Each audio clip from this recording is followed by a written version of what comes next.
Welcome back to another episode of the 1111 Matrix Code Revealed. As always, I'm your host, Garrett King. Well, once more, it's been a while since I've done a video, but there's good reason for that. Mostly I've been taking this time to decode that first inner portion, which is what I'm going to show you today. It took kind of a little while to do it, but also I've just work and life in general, gets in the way sometimes and takes up a lot of time. But really, it was just me wanting to kind of zero in on this translation for this first inner portion. And for those of you that have been watching the videos, you know what I'm talking about. For those of you that are new to this channel, you're going to have to go back and watch. I dare try not to say from the very beginning, but to get a firm grasp of everything that's going on with this, you really do kind of need to start with video one. I know at some point I probably need to kind of do a video where I am kind of consolidating everything into one video, but it's incredibly difficult to do. And it's incredibly difficult to do that in a way that the video wouldn't be 5 or 6 hours long. For example, just this past Sunday, I recorded an episode with the channel Esoteric Thoughts. Go check that out. And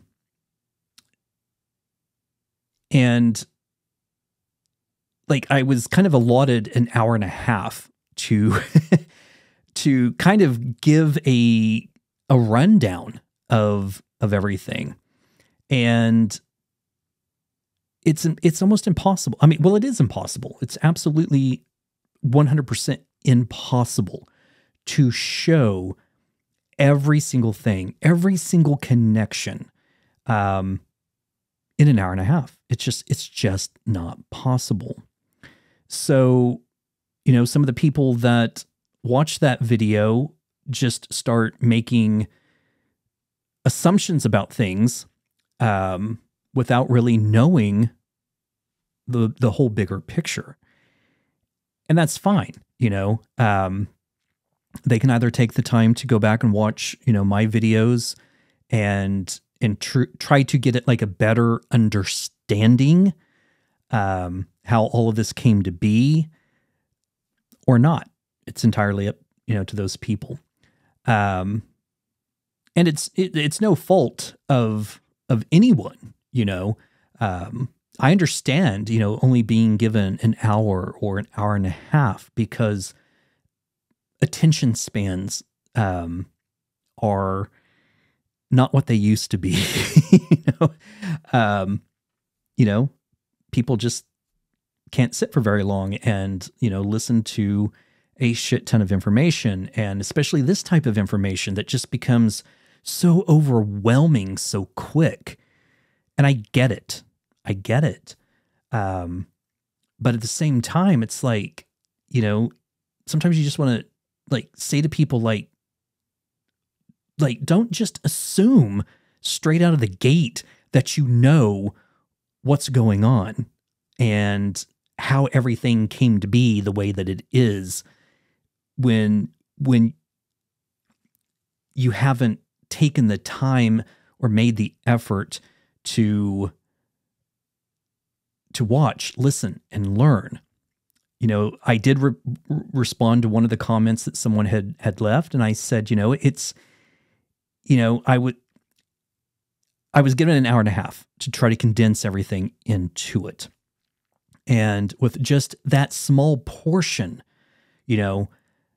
And I was trying to rush through it too at the same time, but with such a small portion. You know, when you make an assumption on such a small portion of the information, it's no different than if you opened up a book, went to the very last chapter, and read that chapter and then just automatically assume that you know exactly how every character in the book got to that point. You know, and your assumptions could be completely wrong because you didn't take the time to read the rest of the book. So, yeah. But, yeah, I mean, it was a great experience being on that channel. You know, Esoteric that's the person, that's the name that they go by on that channel, Esoteric. Great guy. And I hope he has me back on. Would like to talk to him even more, you know, and just get his thoughts and feelings on a lot of different things. Micah Dank was also on the same episode. And Micah actually had me on his channel 2 weeks ago. We recorded a video together. So that's on his channel if you want to go watch it. I highly recommend his channel to you guys. He puts out videos every single day. I wish I could. I just can't. But he had a really great one with Sean Stone, who's Oliver Stone's son. And some of you may have seen him on, what was it? There was a show with, God, what was the name of that show? I can't even think of it. It was maybe it was called Conspiracy Theory. I can't remember. But Jesse Ventura, he was on a show with him. I remember seeing him on there. He's been on several conspiracy type shows. He's been in several movies. I mean, I'm sure you people know who Sean Stone is. But yeah, definitely go check out Micah's channel.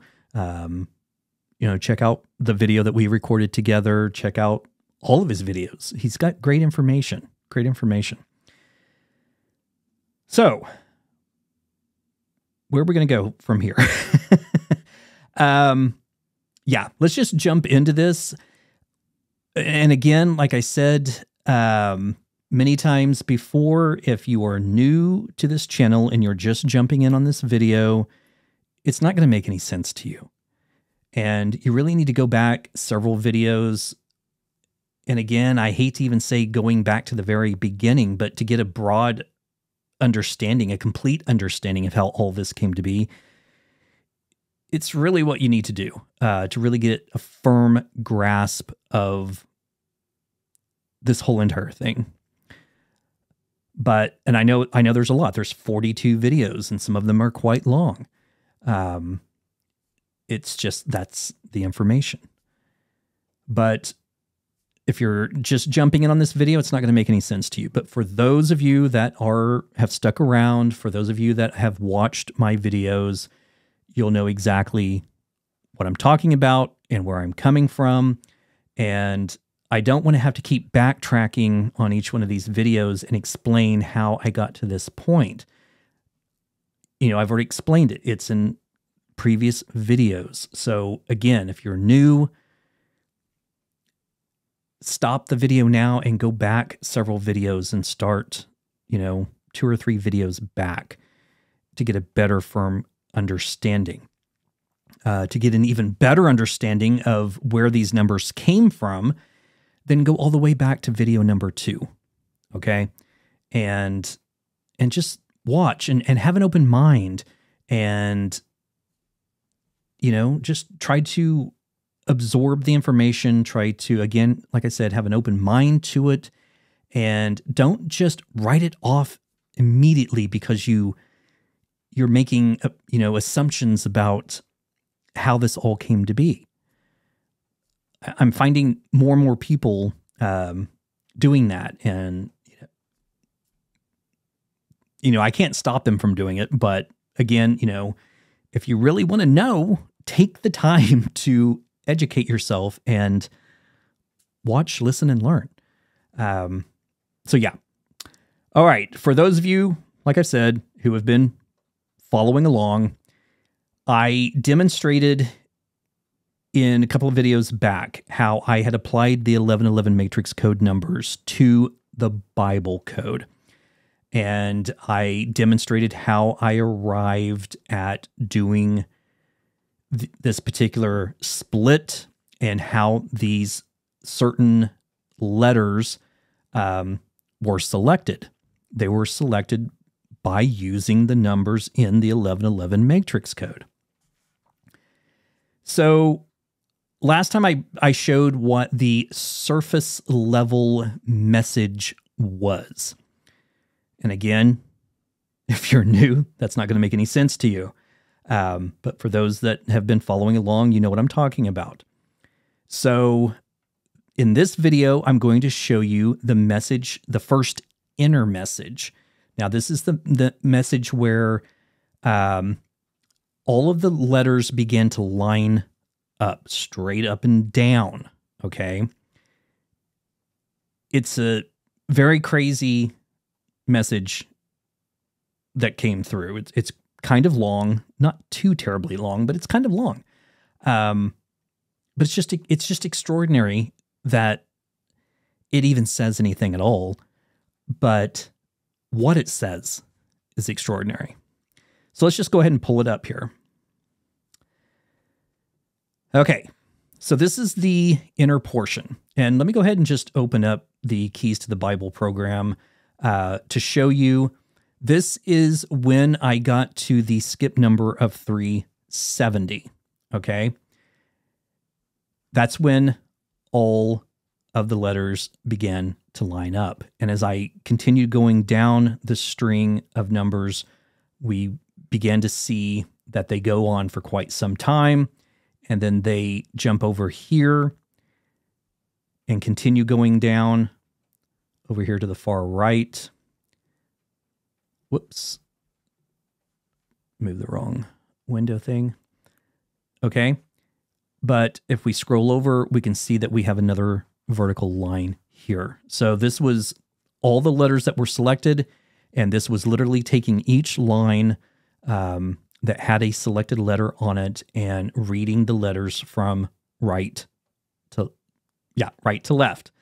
I keep screwing that up every time, but just like you would read Hebrew from right to left and just bouncing back and forth between the letters. This entire message is revealed. And this is what it says. I have it on the screen, but I'm going to read it out loud. So, it says, "To the devil of the seas, the Spirit of the Lord dwells. The eagle, the hawk. Yes, he is the father of the mighty man. As for his return, he will live like a rabbi, so he will be placed in the midst of Israel." Now think about that sentence there for just a moment. As for his return, he will live like a rabbi, so he will be placed in the midst of Israel. It goes on to say, under a species that is more intense and oppressive. Let me zoom in on this a little bit. Okay. So as for his return, he will live like a rabbi, so he will be placed in the midst of Israel, under a species that is more intense and oppressive. He will bring a beautiful God only to the people of Israel. If Eden is angry that he has agreed with the people of the world, he will raise the level of the Quran. It will be difficult for man.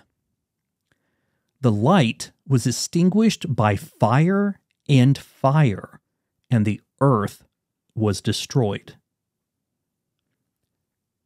Jesus will come. You will be destroyed by fire, and day by day it should be noted that most of the high-rise buildings will be destroyed. Please forgive me, my father. When I came to Israel, I was afraid that I was going to leave the house. No, if you do not fear, you will be strong and right from the name of God. This is the name of the book, and it is written in the name of the author.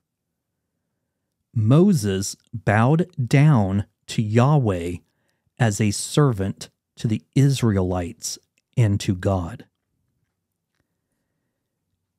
And that's where it stops. Now, that's quite a chunk of text there, and a lot of very interesting things being said. Such well-structured sentences. I'm not 100% sure what to really make of all of this. Last time with the surface level message, I did kind of a breakdown of what I thought, all of this might mean. And with this new inner message at the skip of 370, it's weird. It's like it's kind of all over the place.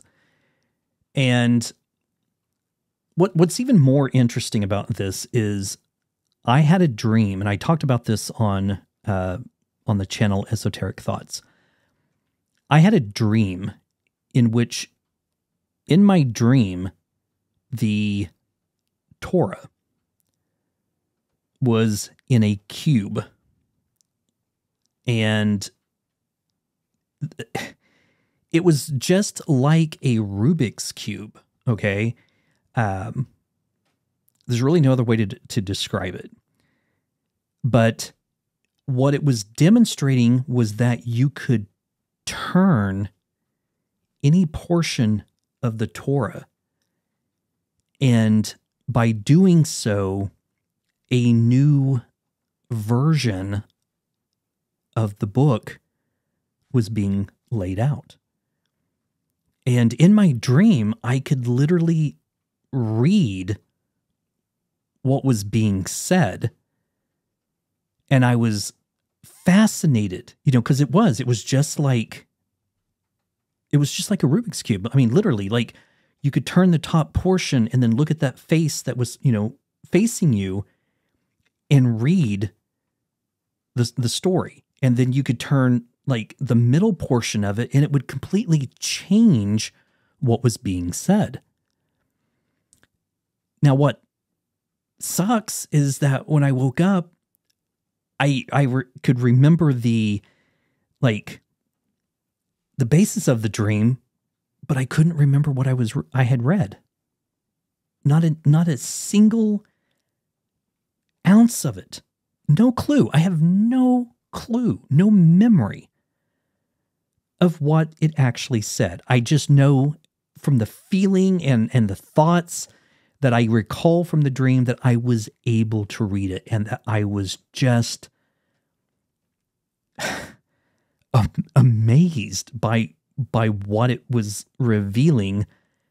And I remember having that feeling in my dream of like just complete excitement to be able to reveal this to the world, and to reveal what was being said. And then to wake up and have virtually no memory of it at all was almost devastating. I remember having a dream, well, several dreams actually, as a kid, where, I mean, it was similar feeling, definitely not the same, idea of what was going on in this dream. But I had dreams as a kid where, I don't know, I had some kind of, fancy new toy or something, and it was just the coolest freaking thing ever. And, I couldn't wait to go to school and show it to all my friends or whatever. And then I would wake up from the dream and realize it was just a dream. I didn't actually have that cool toy. And just that feeling of loss. I mean, I guess that's a better way of saying it. It was like I had something amazing and I lost it, and that devastating feeling of losing that. And that's what it was like when I woke up from this dream of, the Torah being in a cube shape. It's frustrating. It's incredibly frustrating. And I don't know. I don't know. But let's just kind of read back through this and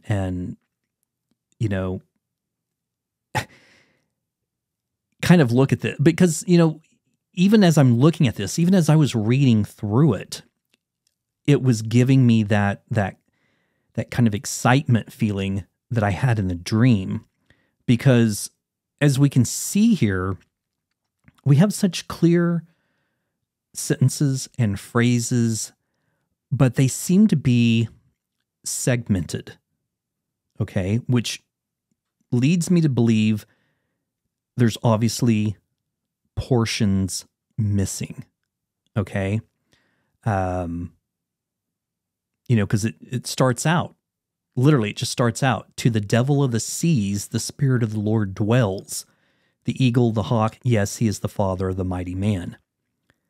And then it says, as for his return, he will live like a rabbi, so he will be placed in the midst of Israel, under a species that is more intense and oppressive.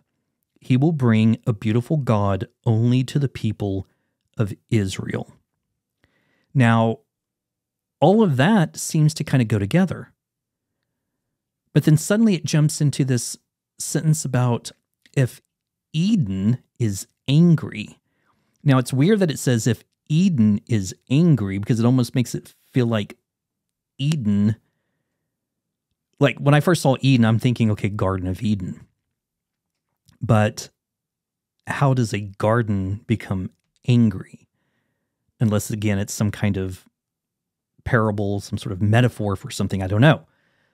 But it also makes you think, okay, well, is this referring to Eden as a person? I don't know. I have no clue. But for it to say if Eden is angry that he has agreed with the people of the world, he will raise the level of the Quran. Now, just the simple fact that it's mentioning the Quran, it's like, what is going on here? What is going on here? And then it goes on to say that it will be difficult for man. So if Eden is angry that he has agreed with the people of the world, he will raise the level of the Quran. It will be difficult for man. And then it goes into the light was extinguished by fire and fire. Now, it's interesting that it says by fire and fire, which I thought was odd. But then I started thinking about it. And is it just simply referring to an abundance of fire?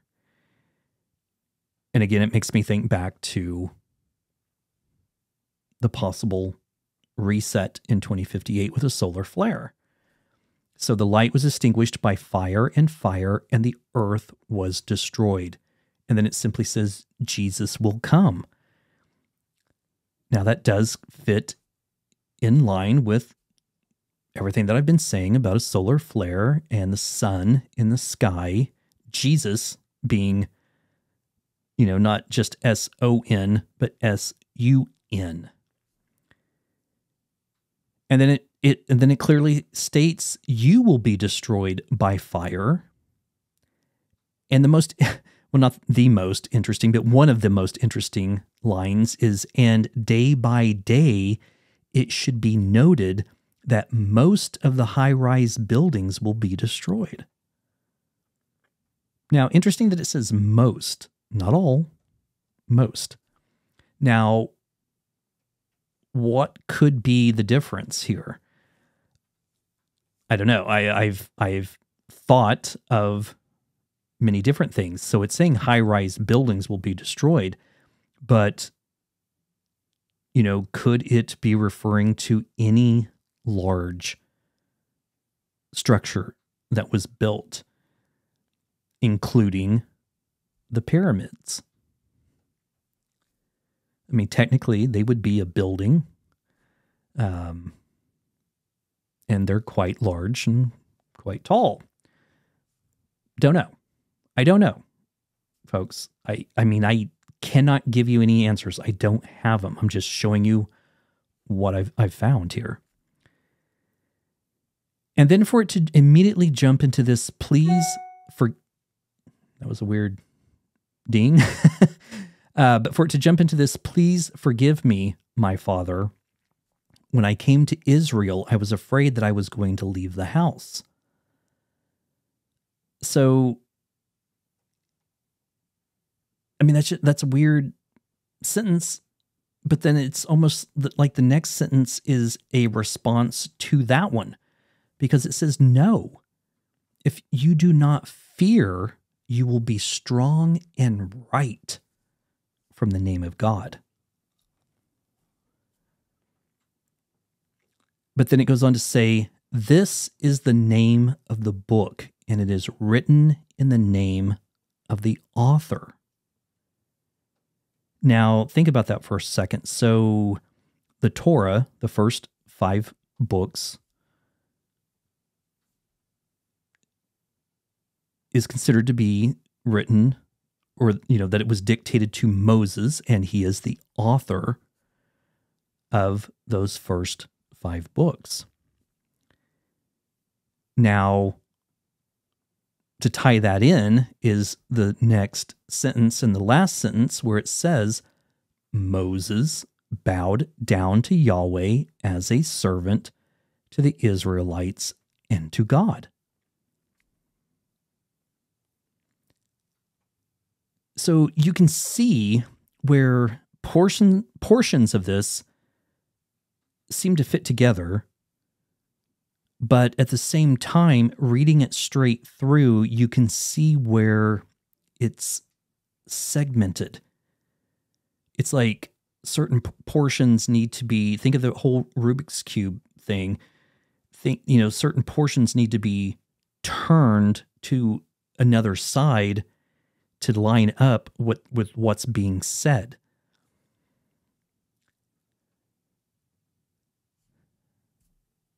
And again, folks, just the mere fact that it says anything at all, using the numbers from the 1111 matrix code and applying it to the layout and the structure of the Hebrew Bible, and we get this.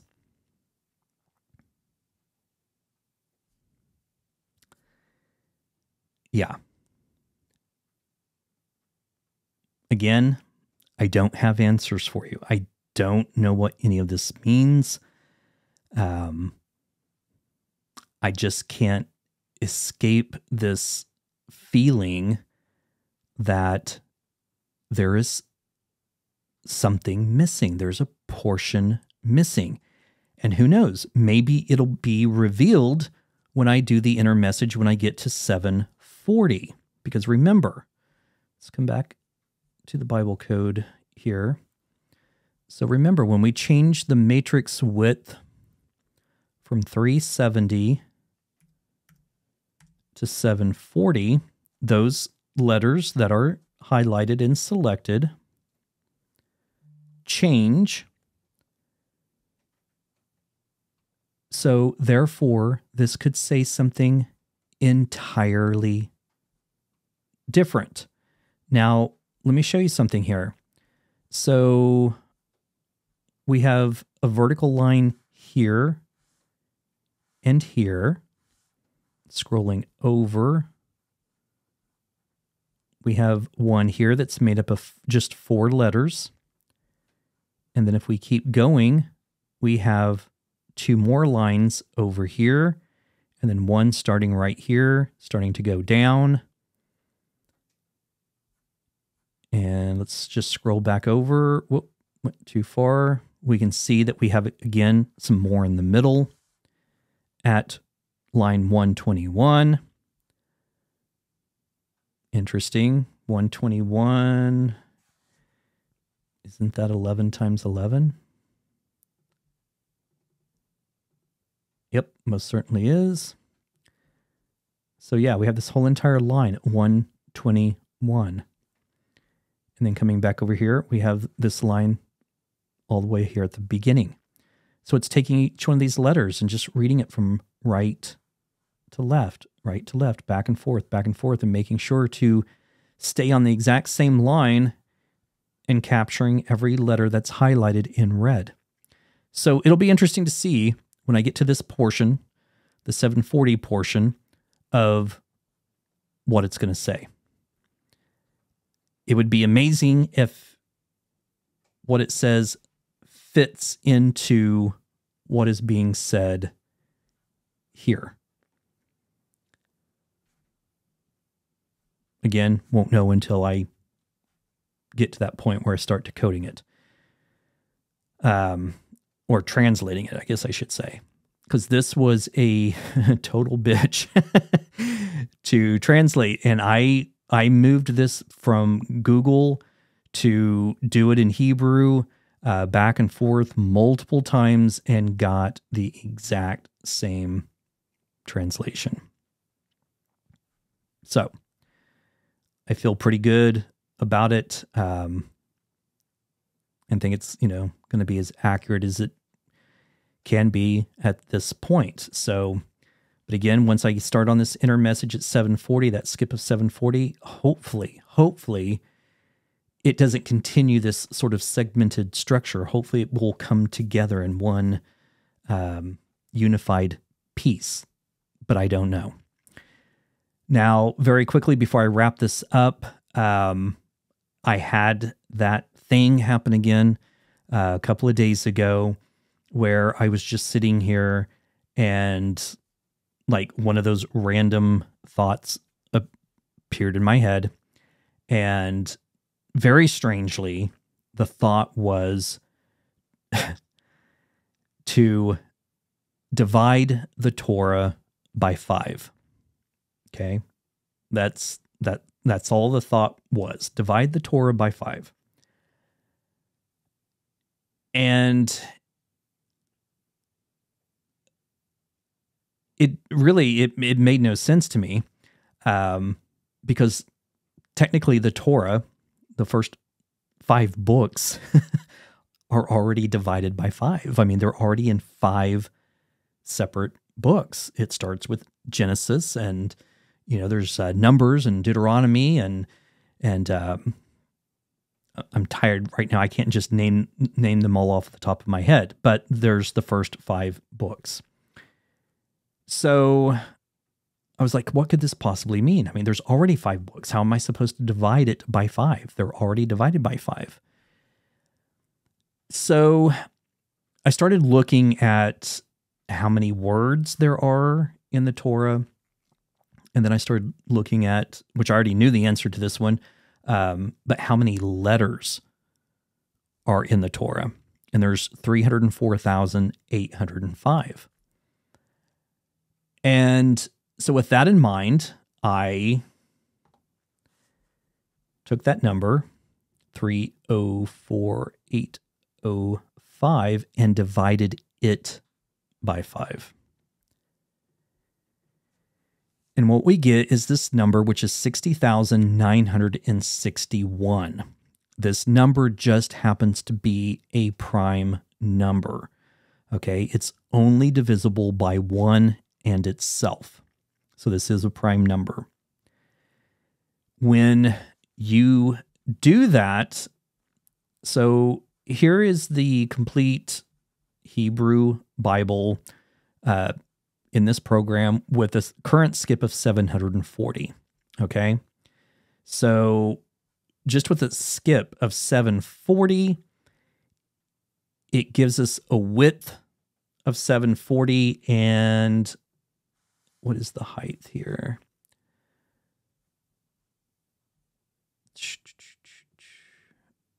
Okay. Come on. And it looks like a total of 412 lines. So 740 lines wide and 412 lines tall. Okay. But let's come up here and change this to 60961. Now, what that does is it takes every single letter in the Torah and gives us 5 perfect horizontal lines of Hebrew text, which is the text of the Bible, okay? But it's divided it into 5 lines that are 60,961 characters wide. And I thought, okay, you know, what does that mean? No clue. But then I had this idea to rotate this so that it, instead of being horizontal, rotating this entire text vertically. Okay. And then begin translating it from, again, right to left and see what it says. Now, what it starts to say, it's interesting. And I have it translated here. Let me pull this up here real quick. Let me move this off screen, because I was showing a whole bunch of stuff to Micah that I'm not quite ready to reveal just yet, but I did send him this translation. So let me get it opened up here and move it back over here. Okay. So this is what it says so far. And this is literally, folks, this is literally looking at this text here. Okay. So you can see the first letter right here is this letter. And then we have this letter, which is this letter. So we're reading from the way it looks on screen, we're reading from the bottom up. But again, think if you were to rotate this entire text so that it's no longer horizontal, it's now vertical. Okay, so you're reading this giant column of text and you're reading it from right to left. That's what you're looking at here. So by doing that, every 5th letter would be the letters that make up the very beginning part of the Bible. So in the beginning, God created the heavens and the earth. Okay, so if you look, we have Bet, which is the first letter. So if we count 1, 2, 3, 4, 5, we have Bet. Okay. And then I think this one's called Resh. I hope that's correct. I'm still learning my Hebrew letters, but it looks like a backwards R. So if we go from Bet and count over 1, 2, 3, 4, 5, you see that we have that letter. Okay, so I'm just showing you guys this so that you know that I'm not finagling anything. I'm not altering anything. It's exactly what is here. So, and then we have Aleph, which is the 3rd one. So if we come from this one, we go 1, 2, 3, 4, 5. We're on Aleph. Okay, so every 5th letter would be the actual surface text of the Hebrew Bible. But again, rotating these entire 5 columns so that they're no longer horizontal, they're now vertical, and begin translating the text from here up. This is what it says. It literally says, how do you go about it? And how will you go about it? At the end of the Torah, there is a power and a promise to stop the day of death. Okay? So once more, how do you go about it? And how will you go about it? At the end of the Torah, there is a power and a promise to stop the day of death. Again, folks, the fact that it says anything at all is extraordinary. But the fact that it's even mentioning the Torah itself and telling us that at the end of the Torah, there is a power and a promise to stop the day of death. Now, I only just started translating this in this way. Obviously, there's a long way to go.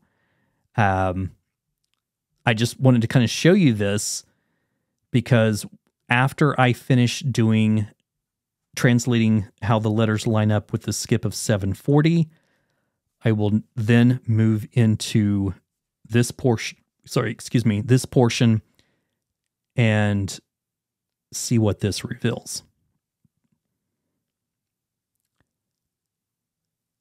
It's weird. I mean, it's so weird, and we're really beginning to see and understand why this is called the living word, because it's almost like it's alive. I mean, and it's changing, and it's ever changing and altering the way that it's structured is producing an entirely different story, or appears to be an entirely different story. And this kind of goes back to Michael Drosnin asking Eli Rips, if he ever thought that we would ever get to a point where we would be able to decode this entire thing. And Eli Rips said to him, well, we would first need the key. And as I've said before, I'm in no way saying or even suggesting that this is the key or that I've discovered the key. I'm not saying that, because obviously there is sections missing, it feels like. But I don't know. It feels like it's a step in the right direction, though, in finding how this book is encoded and how to decode it. But again, it's just extraordinary to me that you could do something like this, literally line this up so that there's 5 horizontal lines, perfect horizontal lines of 60,961 characters, rotate that text vertically and begin reading it like you would Hebrew from, again, right to left, and get these extraordinary translations. I don't know. How do you explain it? I don't know. And what is actually being said. So there you have it. That's what I wanted to show you. And I hope it doesn't take me very long to do the translation on 740. But, I don't know until I start doing it and see what it reveals. But I'm just hoping that, like 2 interwoven pieces that, these interwoven pieces are broken apart, and that by doing this, it will put them together. I could be wrong. I don't know. Just have to wait and see after it's translated. And then I'm going to jump in on this and just see how far this goes and what it continues to say, until it gets to the very end. Which I just had an odd thought. By doing this, is it... God dang. Sorry, that's weird. That's just a weird thought to... By simply doing this, by simply altering the structure and the way that it's read, could that be what is being implied here when it says this is a new approach and that as it should be, a new version of the book will be released?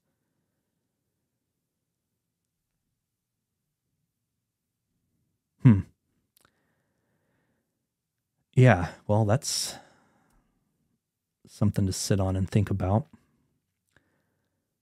Yeah. Well, we'll find out one way or another. So, but anyway, I'm going to have to jump off here. It's getting pretty late, getting pretty tired, but I just wanted to take this time and show you guys what the translation for the skip of 370, what it says. Again, this is just extraordinary stuff being revealed here. And again, I hope 740 ties it all in together. We just have to wait and see. So, all right, folks, until next time, I hope you all take care. Let me know what your thoughts are on this. Let me know what you think some of this might mean. Because, you know, I don't know. This one just felt like it was sort of all over the place with everything. I mean, the only thing that really kind of made sense to me was, you know, where it talked about the light was extinguished by fire, and the earth was destroyed. Jesus will come. You will be destroyed by fire, and day by day it should be noted that most of the high-rise buildings will be destroyed. I mean, to me, that just harkens back to that whole thing about, you know, possible reset in 2058 with a solar flare. But everything else around it, I mean, I don't know how to tie it all in. I mean, except for, you know, also that line, as for his return, he will live like a rabbi, so he will be placed in the midst of Israel. I mean, technically, hasn't that already happened? So, yeah, I don't know. All right, I'm going to head out. So until next time, I hope you all take care, and we'll talk again soon. Bye-bye.